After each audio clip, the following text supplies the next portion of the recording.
Ce mardi 26 septembre, des syndicalistes de Sudrail ont pris le RER pour se rendre à la Défense. Pourquoi donc? Eh bien pour investir les locaux du ministère des Transports et protester contre le démantèlement à venir de Fret SNCF.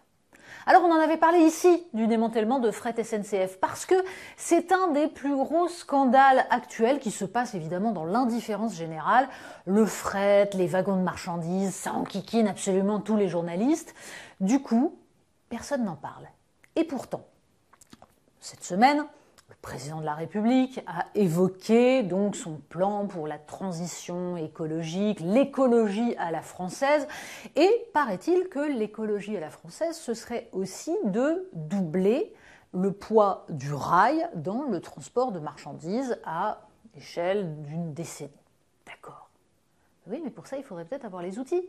Or, parallèlement, le gouvernement, par la voix du ministre des Transports Clément Beaune, a donc annoncé le démantèlement de Fret SNCF à la demande de la Commission européenne. Et oui, parce que la France a subventionné Fret SNCF en réinvestissant et en faisant en sorte que la SNCF récupère la dette. Dette d'ailleurs qui était liée au fait que pendant des décennies, personne n'a pensé à investir dans le fret. Les camions roulaient sur toutes les routes de France, ce qui était une absurdité totale, ce qui rendait le trafic impraticable, ce qui abîme les routes, donc les infrastructures, et ce qui en termes écologiques n'est peut-être pas la meilleure solution, mais c'est pas grave. Tout le monde s'en fichait, et en particulier les principaux patrons de la SNCF, Guillaume Pepy en tête. Mais peu importe. On avait laissé décroître le fret. On se permet donc de remettre à flot l'entreprise et là, la Commission européenne dit « attention, distorsion de concurrence ». Et du coup, le ministère, conseillé en cela par les consultants qui sont toujours à l'affût d'une façon nouvelle de démanteler un fleuron industriel, se sont dit « tiens, la seule solution, c'est donc de couper en deux Fret SNCF et de faire cadeau à ses concurrents, de toute une part, des activités qui rapportent.